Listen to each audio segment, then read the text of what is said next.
Siyabingelela, siyathokoza, siyazithoba. Siyabingelela sesiliqalile isonto. Ngingasho ukuthi usuku lwesibili esontweni. Namhlanje sokugxila nje kancenyana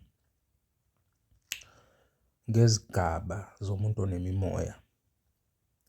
Ngiyazi ukuthi iy'ndlela zethu azifani futhi ngiyakwazi lokho ukuthi experience noma izinto esizi-experience-ayo azifani njengabantwana bakamoya. Lezi zinto engizozibala ave kuyizinto ezi-overall decider ukuthi zenzeka ngendlela engisho ngayo, kodwa bheka ukuhlobana kwazo nokuthi-ke uzokwazi ukurelate-a kuzona, nokuthi ongakaqali iziphi izinto kumele azilindele noma izinto ezicishe azilindele. Sibala ngithi mhlambe kuzoba u-18 kuya ku-20 izimo zomuntu onemimoya, into eqala yenzeke kuyena. Into yokuqala iy'nyembezi. Umuntu onemimoya unosizi. Umuntu onemimoya unamamuthi.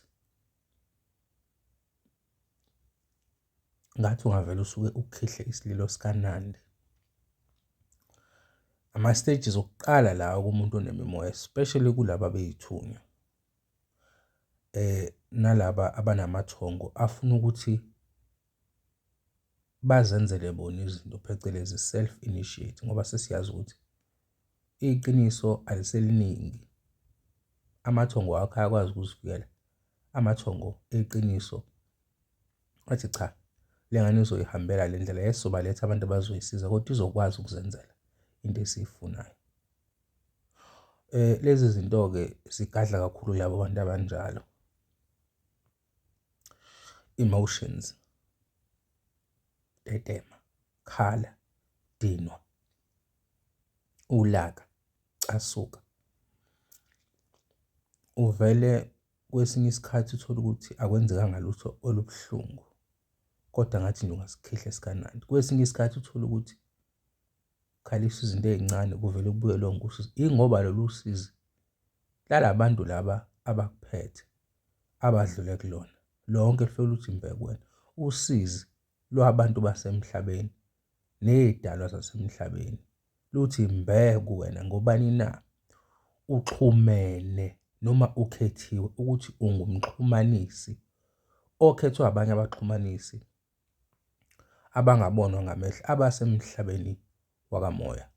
Manje konke okuwusizi kuyaziletha kuwena, kufike kuzothi khaxa la enhliziyweni.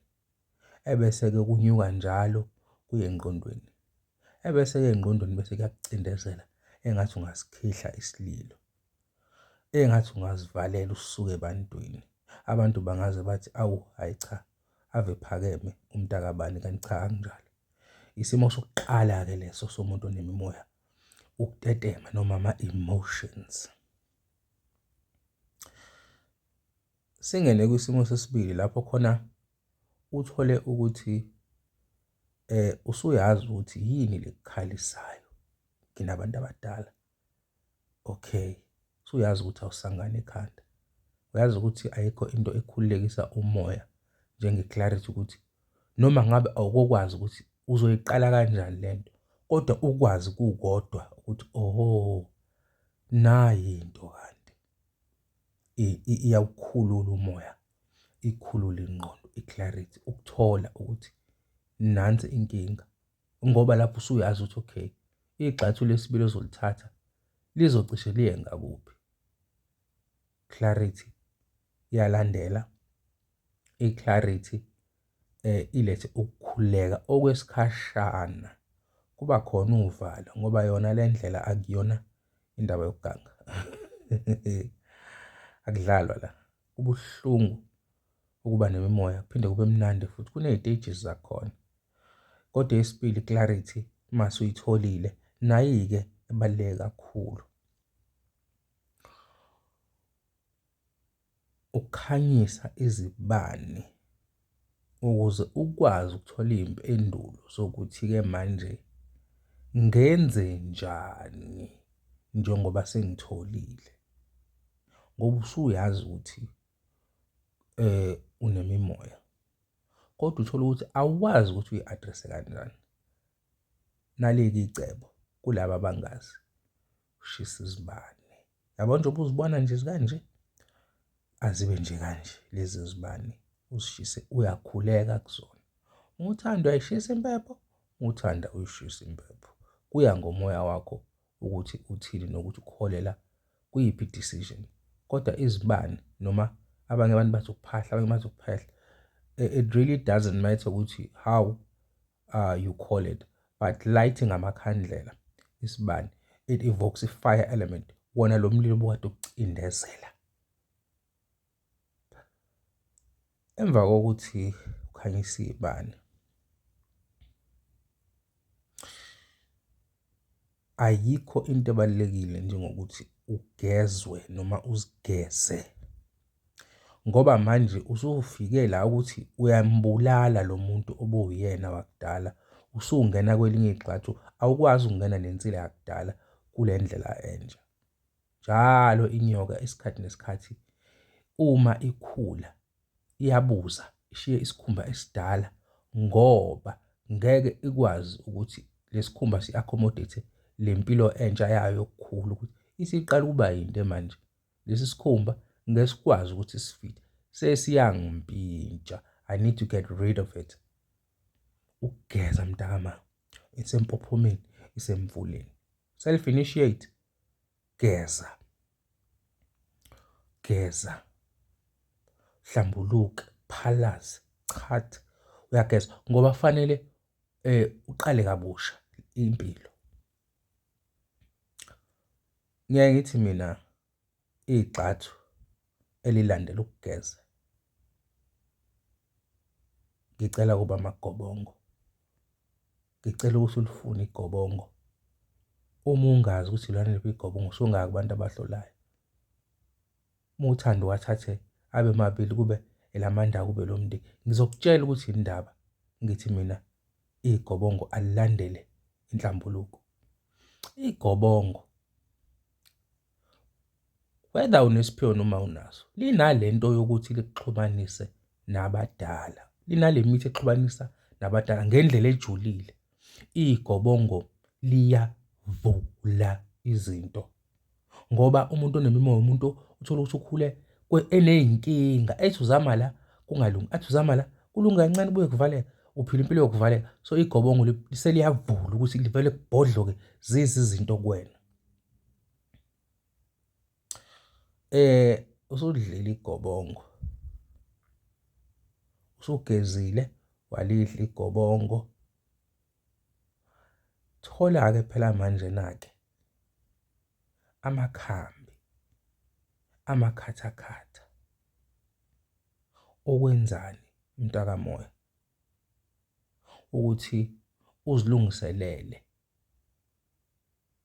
uhlobo lwe-cleansing-ke manje lokuthi-ke manje ususa, yabona lezi zichitho lezi noma lezi zinto lezi ezenziwa abantu noma lento esizeqayo, uyabo, ngoba zizohamba hambe zibe inkinga.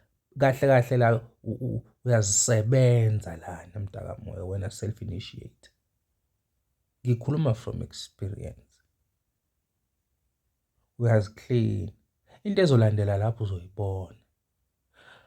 Ulidlile igobongo, waqeda ngegobongo wayisebenzisa imithi yokubulala iy'chitho zakudala. Uvele kuvuleke izinto, uqale uyibone imali. Sometimes uvele kuza imali ongakazi uyicabanga ukuthi uyoba nayo. Uma ukuthi unebhizinisi, it's gonna boom. Uma ukuthi ubungasebenzi, uvuleke uthole umsebenzi omuhle futhi ozokwanelisa. Uma ukuthi bungekho esikhundleni, uthole isikhundla esisha esizoba nemali. but izinto ziyaqala zivuleke ziflow ngoba nina uyilandela lento kahle, yabo? Uyilandela kahle lento. Ungakhohlwa-ke ukuthi isikhathi nesikhathi phela ushisa izibani ubuze abantu abadala uma uthanda ukushisa nempepho umkhuleko futhi uyenye i-manifestation yokuthi ubuze, especially kulabo abanezithunywa. Umkhuleko kumuntu wesithunywa phela uma ngabe unesithunywa usuke uwumthandazi. So umkhuleko impilo yakho, ukudla kwakho kwasekuseni nasemini ntambama noma inini wenza udiniwe ujabulile, umkhuleko into ongahlukani nayo. Imali iyavuleka-ke emva kokuthi-ke usudlule kulezi stage. Yebo, injabulo iqala ibe khona phela angithi sekukhona into yokuhleka. Hey, akumnandi mntakamoya, akumnandi mntakamoya. Ungene kwisiteji ujabulile kodwa awused impilo yakho yonke, hawu kodwa uNkulunkulu uyangithanda. Kanti idlozi likhona usuyaqala uyabhiliva ngobani? Ubona iy'mangaliso zethongo, ubona iy'mangaliso zesithunywa, ubona iy'mangaliso zedlozi. Uyangizwa na? Ujabulile uvezela umhlathi izinyo. Lalela-ke kukhulu ukuseza, angikusabisi. This is just the way of life. Simnandi le stage, si-enjoy uma ngabe sesifikile ngoba izinto ziyashintsha. Hhayi ngoba nawe ufuna ukuhlukunyezwa, ingoba isikhathi nesikhathi fanele ukhuphuke. You get noticed by wrong people ukuthi ngeke khona i-success ekhona laphaya. Kuzoba inkinga loya muntu. Iyaqala-ke inkinga-ke lapho-ke. Ziyaqala-ke iy'nkinga lapho-ke usu-attract-e amehlo akude noma hhayi kodwa futhi angingathi akude, amehlo aseduze ngoba awushayi umuntu okude, ushaya umuntu oseduze ubona yonke into. Usuwa-attract-ile, usuyingozi, usuyisicefe, une-potential yokuthi ngeke khona la uzoya khona. Whether you chose to practice ngesiphiwo sakho noma ngomoya wakho okanye uthi nje I'm just gonna live impilo yokuthi ngiyasebenza kodwa umoya ngiyawunaka futhi ngenza izinto ezisho. Ngiyaye ngisho ukuthi kuya ngesiphiwo nangobizo lakho ukuthi indlela ithini. Ubizo luthi lapha usiza abantu, isiphiwo sithi lungisa bese uphila ngama-guidelines. Kunomehluko phakathi kobizo nesiphiwo. Angikho-ke lapho siyisho ngelinye ilanga mhlampe leyo kodwa usu-attract-e amehlo amabi, usuyashawa-ke manje. Qale phansi usuyastruggle-isha bakushayile. Ngikhuluma ngempilo mina yomuntu onomoya, ama-stages akhona. Bakushaya-ke manje. Uyaqala manje, hayibo, imali ayisahlali. Hayibo, usuphupha kabi. Hayibo, ngiphupha uthuvi. Hayi mani, ngisukela zinyoka, ngilunywa zinyoka emaphushweni, ngilunywa izinja, ngixabana nabantu. Uyabo? Imali ayihlali, nginey'kweletu, ziyaqala iy'nkinga, sebekusebenzile. Angithi wena une-potential. Remember, mntakamoya, you're not being crucified noma uyazondwa. Mina ngiyakutshela mina imfihlo ukuthi cha, ama-stages lawa okukhula, into esazodlula. It's important ukuthi to keep the right mindset uma ngabe ugowa through ama-levels empilo yokuba nomoya. Yes, uzoshayeka psychologically, ushayeka. Bekuhamba kahle, what went wrong? Hawu, uyabo, uqale futhi uphinde kulesiya stage sokuqala so-depression, anxiety, cycles of ama-emotions nje ashintsha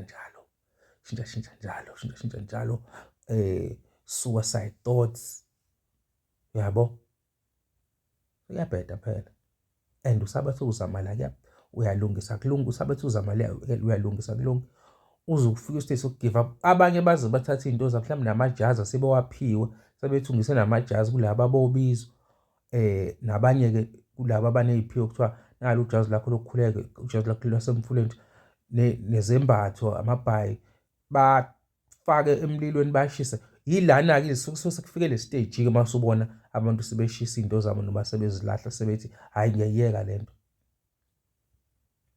Kuloyo okhethiwe, kuloyo onikezwe amandla ukuthi awusoze wena wa-give up impilo yakho le, kuloyo onobizo, ilapho nase sekubonakala-ke manje ukuthi kahle kahle ubani la isosha. Kungaba utamatisi noma ngabe uyisosha lakamoya elinikezwe amandla emhlabeni. Iqala ingqondo ibuye. Suddenly usune-fighting spirit, ngeke ngize ngidlale abantu.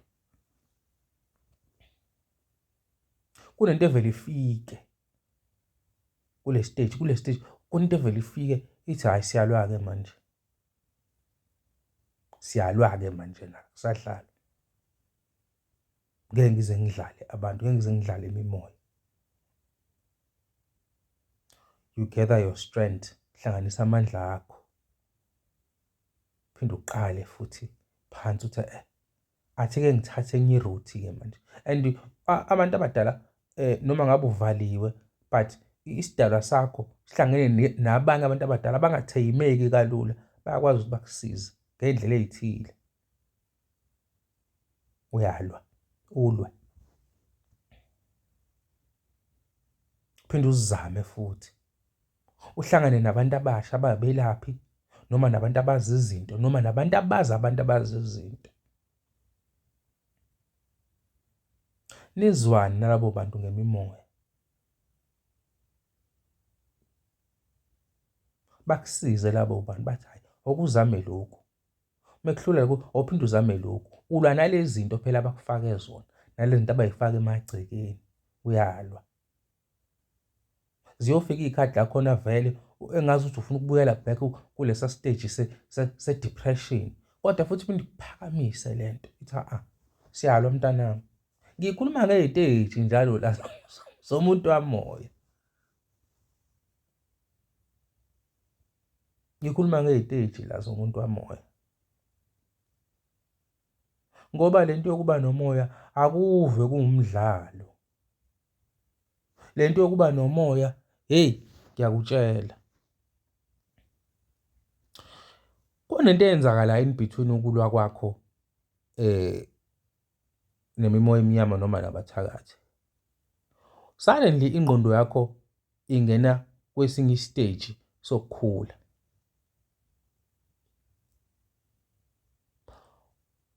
Usuya-realize manje ukuthi cha, izinto kufanele uzihlele ngendlela. Uzothi uma ubheke emuva ukuthi uyabona ukuthi khona la engaba nobudedengu khona.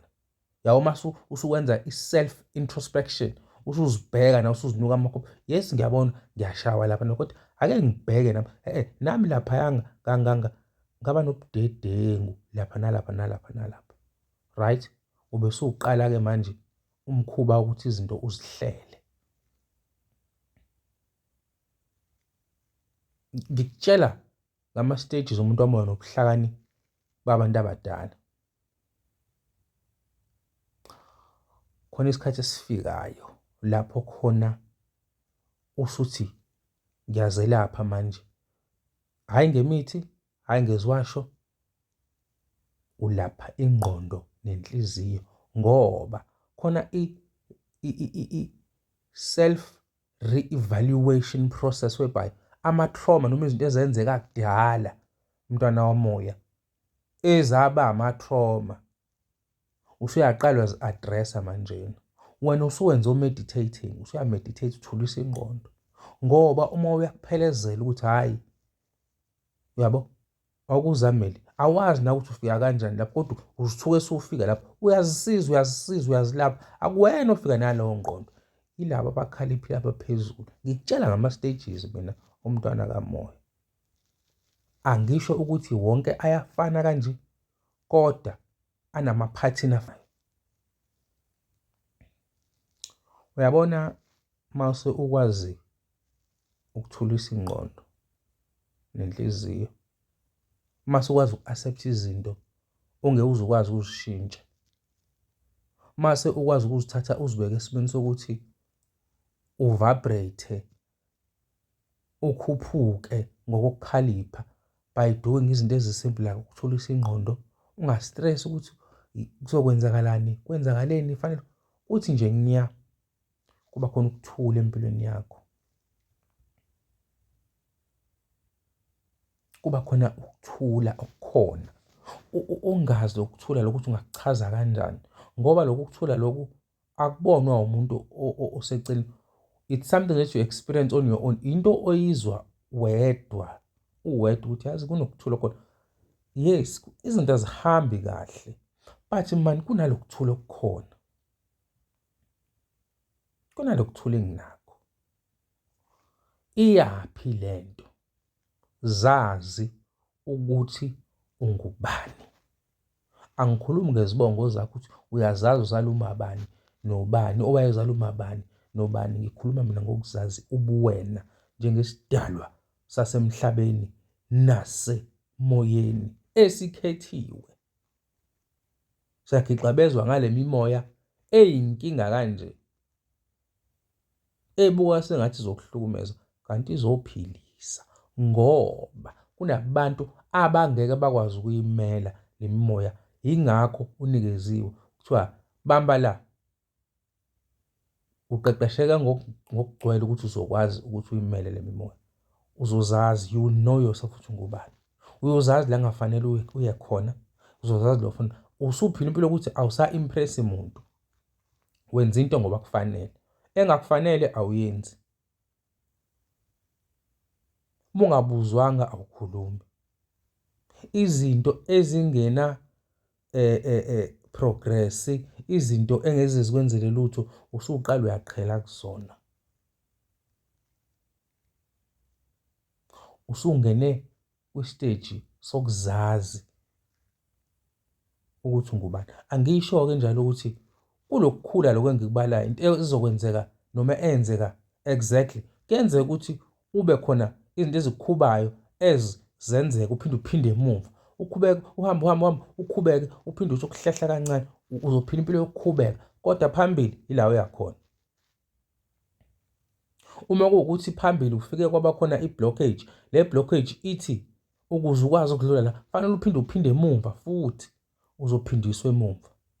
Akuyona i-loss leyo, ungayithathi ukuthi i-loss.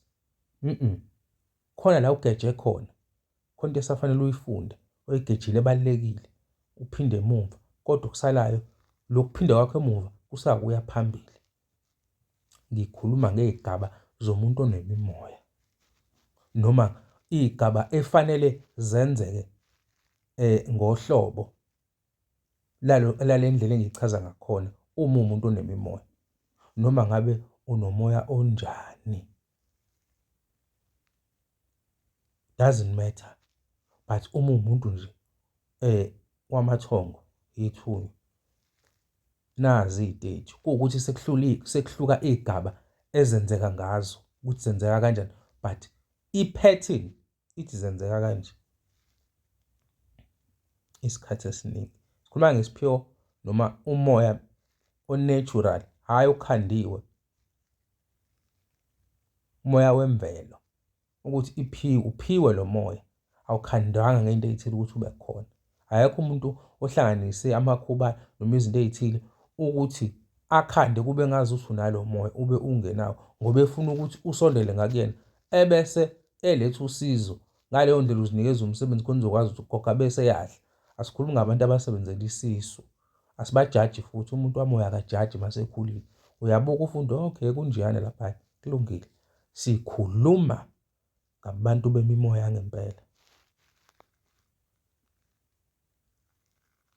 ukuthi uzozazi ukuthi ungubani, ngoba kubalulekile ukuthi uzazi ukuthi yonke le nto eyenzakalayo, yonke ingalento le ukuthi uzazi. Ngoba ukuzazi kwakho ukuthi ubani, ukwazi uNkulunkulu uqobo lwakhe, umdali wakho konke ukuthi ungubani nokuthi u-operate kanjani. Kumnandi-ke ukuthi-ke u-understand umntwana kamoya i-depth ye-creation, i-depth yendalo kababa ukuthi into enjani. Noma ungangawazi ama-details aphelele, ngeke uzowazi yonke into vele, kodwa kumnandi ukwazi noma uku-understand-a i-creation, indalo kababa, as you are part of it, ingxenye yayo. Umntana kamoya, sikhuluma ngabantwana bamoya abanjani, abanesiphiwo sendalo. Uzozazi ukuthi ubani. Sometimes kuzoba buhlungu, kodwa kuzoya kube khona i-peace, ngoba uzazi ukuthi ubani kukwenza ube umuntu o-powerful, ngoba amandla awasukelwa, ayazenzakalela. Nayi indlela yamandla okuzenzakalela. Iyaphi yonke lento? Lento iya ekutheni uyisihlahla la, uyimbewu la etshaliwe ukuthi ikhule. Mayikhula ibe nezithelo ezizodliwa abanye abasosizini nababuthaka. Uzokhula, uzofunda, uzokhuliswa ngokwengqondo, ngokwenhliziyo, ngokwenyama, ngokomoya, ngokwendalo yababa, ngokujula kwayo, ubuncane bayo nobukhulu bayo, phezulu naphansi, emagumbini amane omhlaba, uyo yonke into, umntwana kamoya. Ingakho gqilazwa kangaka, ingakho uhlukumezeka kangaka. Sibala iy'teji la, amagxathu. Uyabona-ke la, mase udlule kuwo wonke lokhu, kufika lesikhathi whereby usutshala ulwazi manje, noma ulwazi lay'tshalekela. Ngazi ukuthi ufana njengekhompyutha evele i-download-e, uvele u-download-e kalula because usuflowa kahle.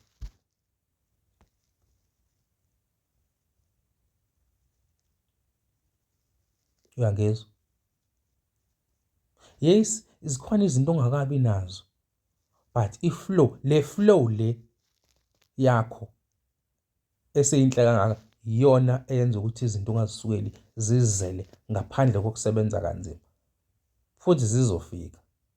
Noma ngabe into oyifunayo uzoyidonsa ngomoya, ngoba usufundile noma uyafunda futhi uyazinikeza ithuba. Uzokuphupha iy'kole isikhathi nesikhathi ukuyona le process le, phupha iy'kole. Yini usuke ukhonjiswa ukuthi hhayi buyafunda la mpemvu, nokuthi ukusiphi isikhathi manje njengoba uphupha iy'kole nje. Akekho umuntu wamoya ongasiphuphi isikole, hamba uqede umhlaba noyedwa, kekho. Azi-ke ukuthi-ke uma usuke kwenzeka njalo uyafundiswa wena usesikoleni la, esikoleni sakamoya. Uyangizwa? Othisha ongababoni ngamehlo, obezwayo kodwa emzimbeni wakho, obezwayo emaphuphweni, ubabone emaphuphweni. Uyangizwa na?